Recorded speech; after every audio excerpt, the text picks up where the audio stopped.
السلام علیکم ورحمۃ اللہ وبرکاتہ۔ امید کرتی ہوں سب خیریت سے ہوں گے۔ اللہ تعالیٰ آپ سب کو صحت اور ایمان کی اچھی حالتوں میں رکھے۔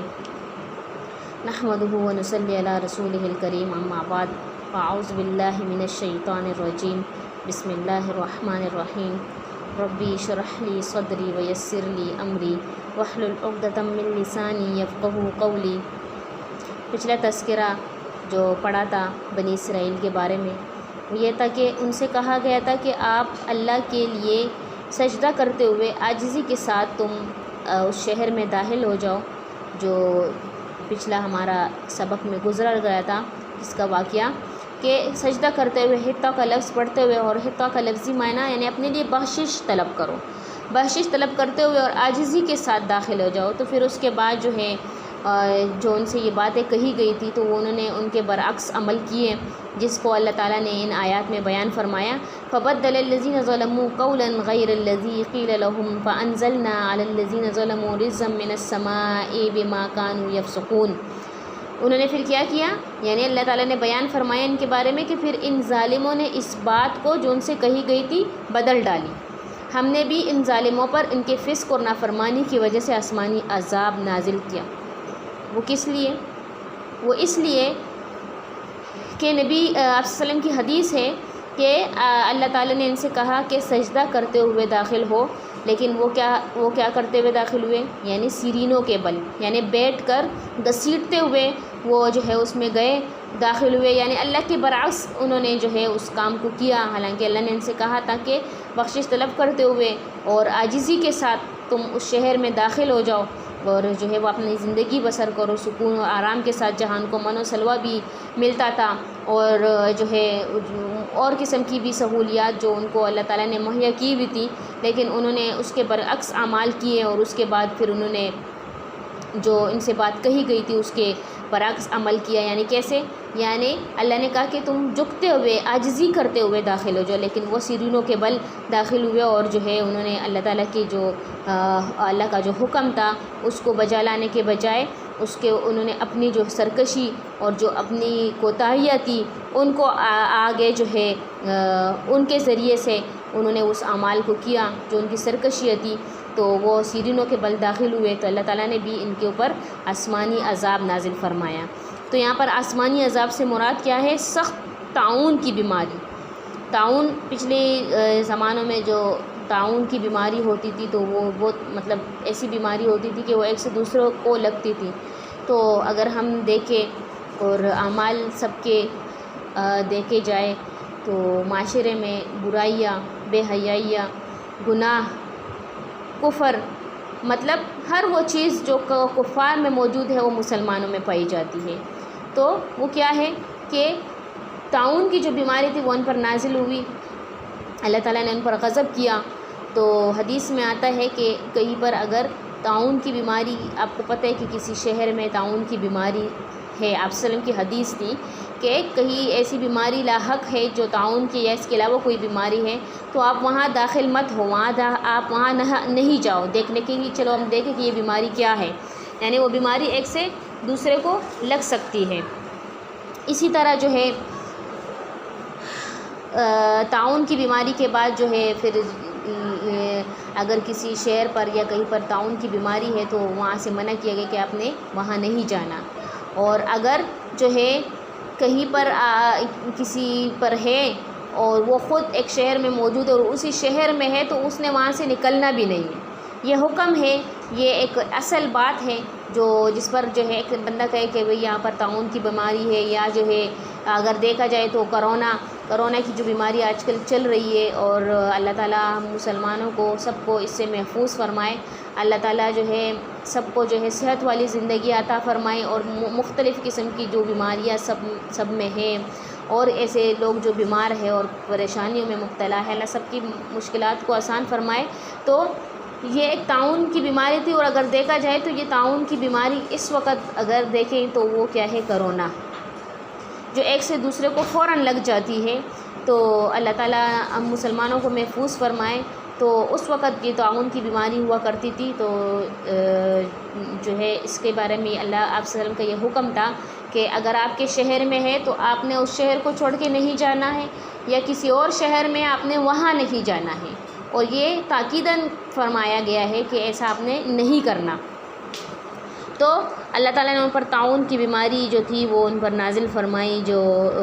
ان کی جو غضب اور ان کی سرکشیوں کی وجہ سے جو وہ کرتے تھے، تو اللہ تعالیٰ نے ان کو ان عذابوں میں مبتلا فرمایا۔ اسی طرح پھر آگے جو واقعہ آ رہا ہے موسیٰ علیہ السلام کا، جب موسیٰ علیہ السلام کی قوم نے جو ہے موسیٰ علیہ السلام سے پانی طلب کیا، وَإِذِ اسْتَسْقَىٰ مُوسَىٰ لِقَوْمِهِ فَقُلْنَا اضْرِب بِّعَصَاكَ الْحَجَرَ، جب موسیٰ علیہ السلام نے اپنی قوم کے لیے پانی مانگا تو اللہ تعالیٰ ہم نے کہا، یعنی اللہ تعالیٰ فرما رہے ہیں تو ہم نے کہا کہ اپنی لاٹھی پتھر پر مارو،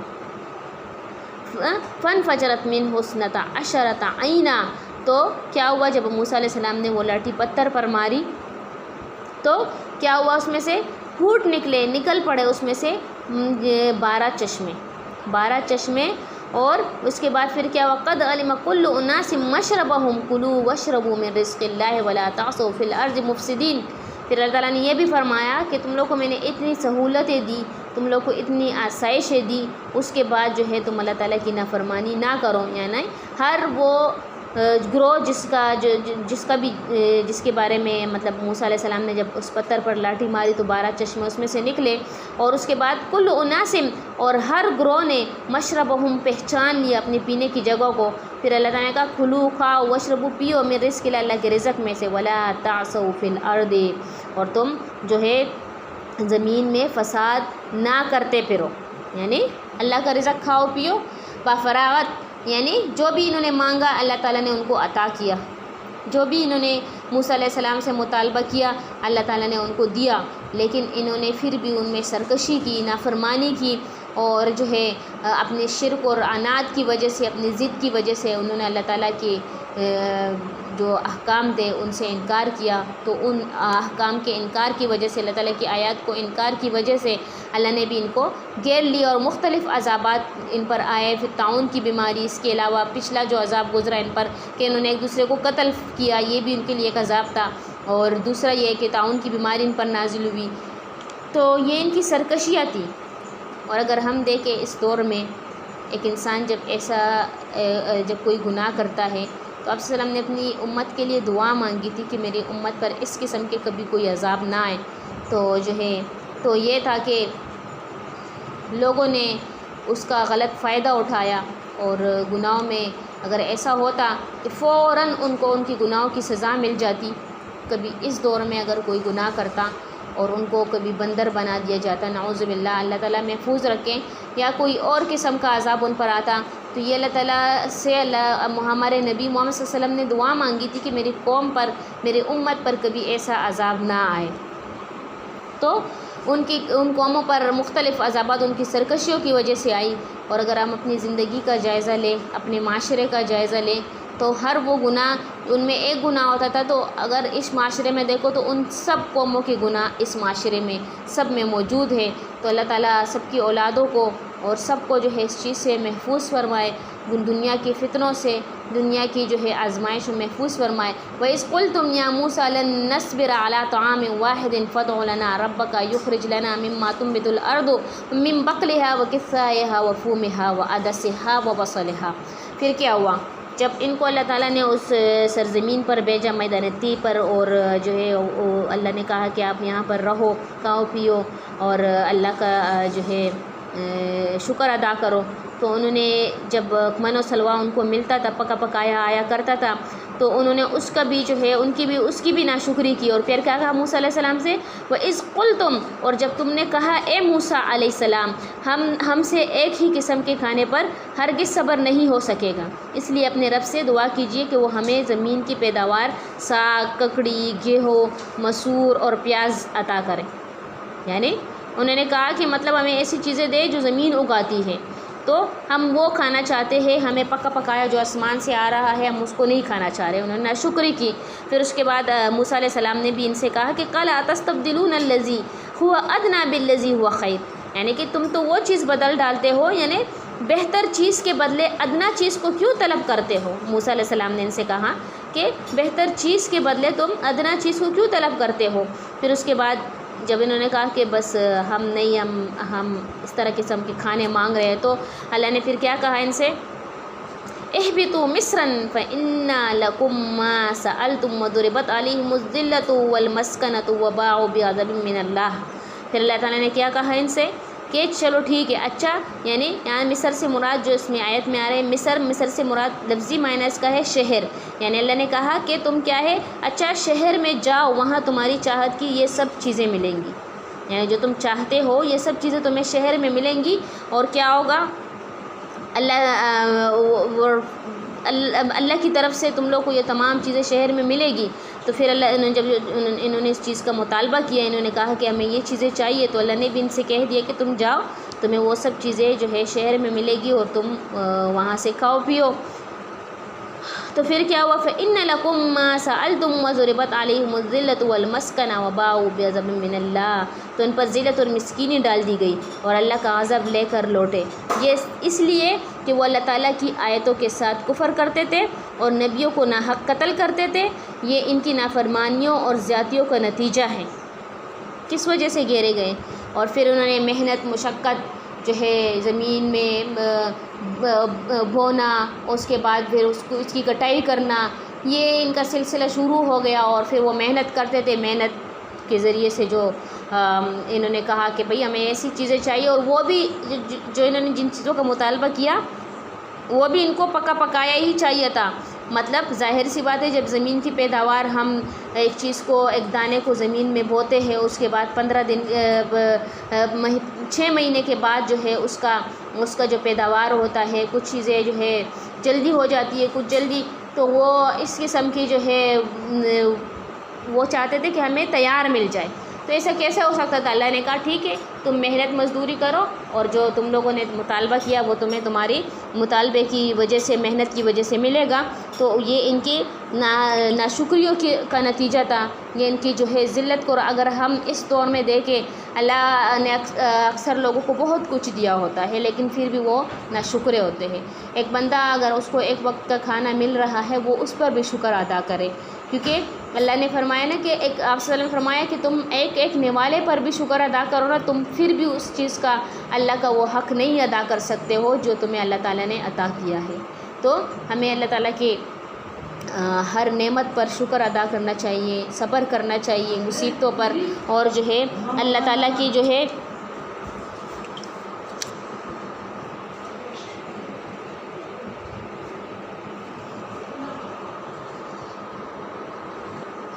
تو اللہ تعالیٰ ہم سب کو اس پر عمل کرنے کی توفیق عطا فرمائے، اور زیادہ سے زیادہ عمل کی توفیق دے، اور اللہ کے راستے میں نیک اعمال کرنے کی توفیق دے، اور دنیا کی محبت ہمارے دلوں سے اللہ تعالیٰ مٹا دے، کیونکہ یہ دنیا کی محبت ہے جس کی وجہ سے انسان جو ہے اللہ کو بھول چکا ہے۔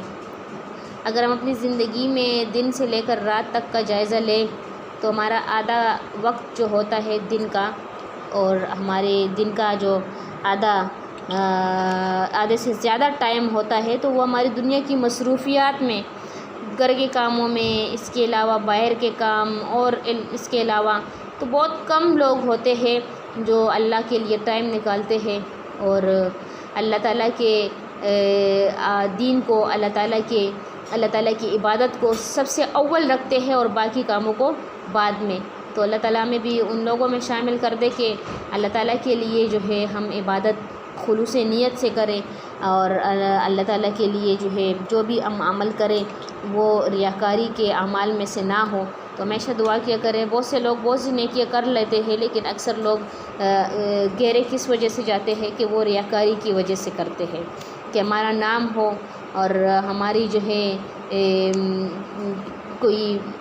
مطلب تعریف ہو، لوگ ہماری تعریف کرے۔ تو دنیا، اگر ایک انسان دنیا کی تعریف اور دنیا کا سب کچھ چاہتا ہے تو اللہ تعالیٰ اس کو دنیا میں ہی دے دیتا ہے۔ اس طرح اگر دیکھا جائے تو ابو جہل جو تھا وہ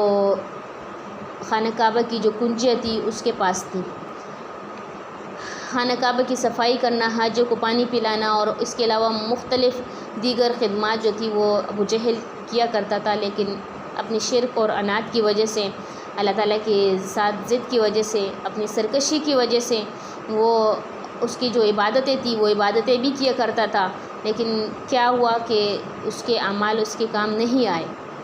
اس کے اعمال اس کے کام نہیں آئے، کیونکہ وہ اللہ تعالیٰ کے ساتھ شرک کیا کرتا تھا۔ وہ کہتا تھا اللہ بھی ہے لیکن باقی جو ہمارے معبود ہے وہ بھی ہے، اس کے علاوہ اس نے تکبر کیا ہوا تھا، اور وہ اپنے دین پر اتنا پختہ ہو چکا تھا کہ وہ اس سے ہٹنے کا نام ہی نہیں لیتا، کہ اس کے علاوہ کہ وہ محمد صلی اللہ علیہ وسلم کے بارے میں بھی بہت برا بلا اور آپ صلی اللہ علیہ وسلم کو بہت سی اذیتیں دیا کرتا تھا، تو اس کی موت بھی بہت بدترین تھی۔ تو اللہ تعالیٰ ہم سب کو ایسی موت سے اور آزمائشوں والی زندگی سے اور آسانیوں والی زندگی اللہ عطا فرمائے، اور آخرت میں جنت الفردوس میں ہمیں جو ہے اللہ جگہ دے۔ تو آخر دعوانا ان الحمد للہ رب العالمین۔ السلام علیکم ورحمۃ اللہ وبرکاتہ۔